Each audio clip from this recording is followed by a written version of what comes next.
Good morning, ladies and gentlemen. We are Tanguy Jacopin. We are on K2Born, and we are going on the sustainability, corporate social responsibility series.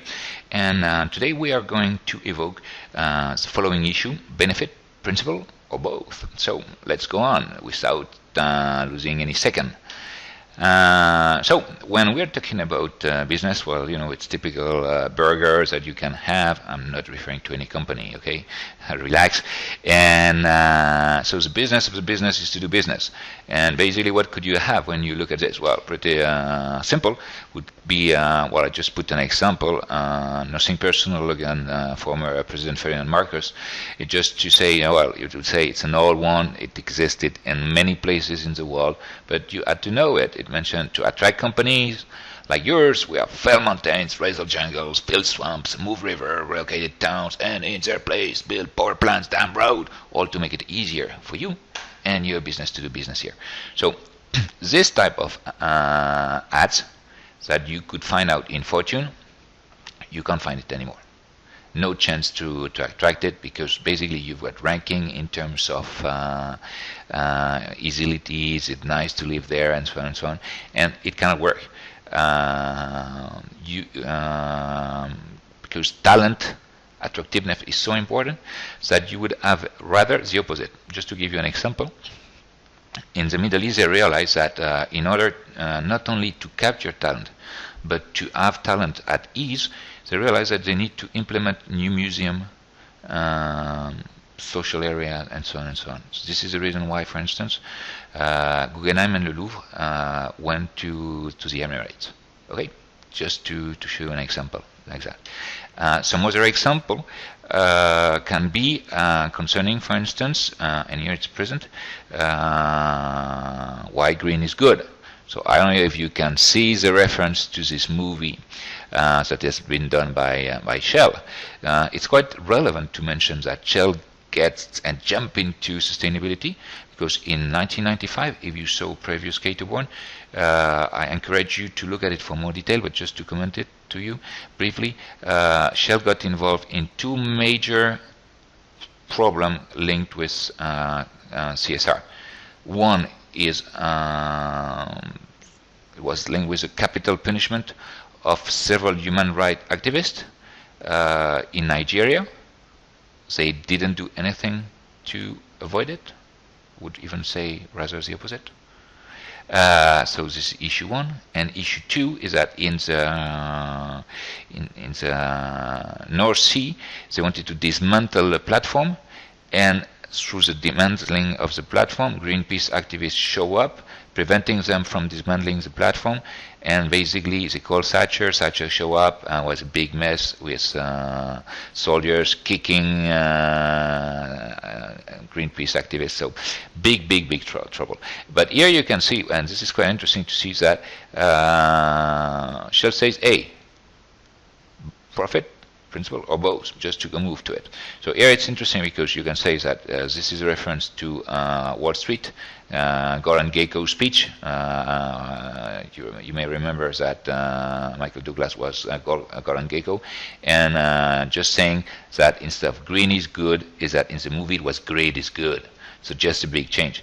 Now, what you can see, and this is quite relevant to pinpoint it, is that they talking about principles, but they still have the green bills on it. Okay, you will say they are Canadian bills, but have they truly changed? Is it real compromise with environment, or do they do it exclusively for communication, PR, or fiscal reasons? Wouldn't it be better to control all these elements that are given when it represents many companies? They give between 0.5 and 1% of their profit to charities, to give it to some states that have a fair use of this money, just to be sure that it will be driven adequately through the right channel. I'm not saying it's feasible in all the countries, because you may have corruption, but it should be tried. Just another example, Boeing, the airline company, with electric motor-driven airplanes, will say, well, if by car you can only make 150 kilometers, they're not ready yet to cross the Atlantic. But it's quite interesting to see that this is something that they focus on.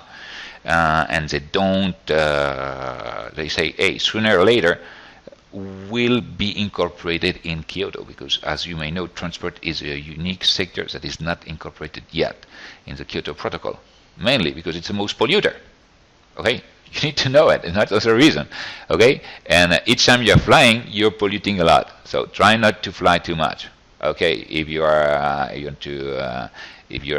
want to keep your ecological print at a lower level, but CSR is cannot be considered as assumed, as done.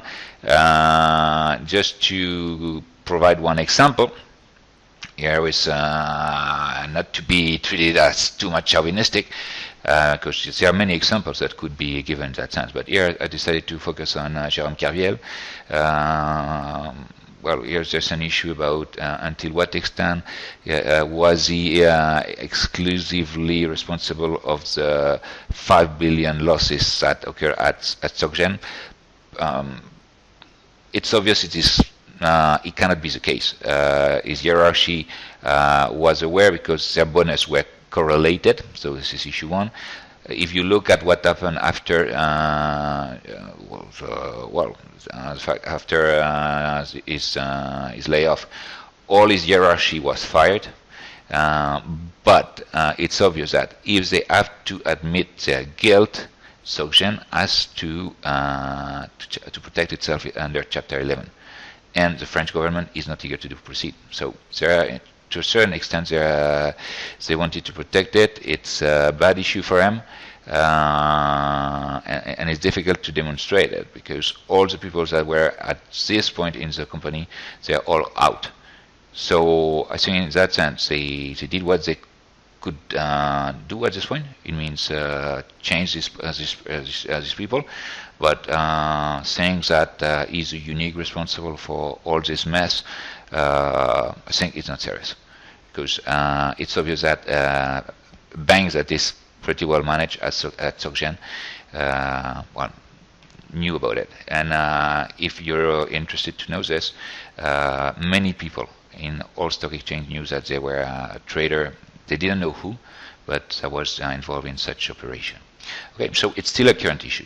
So what can we say when we are considering this element?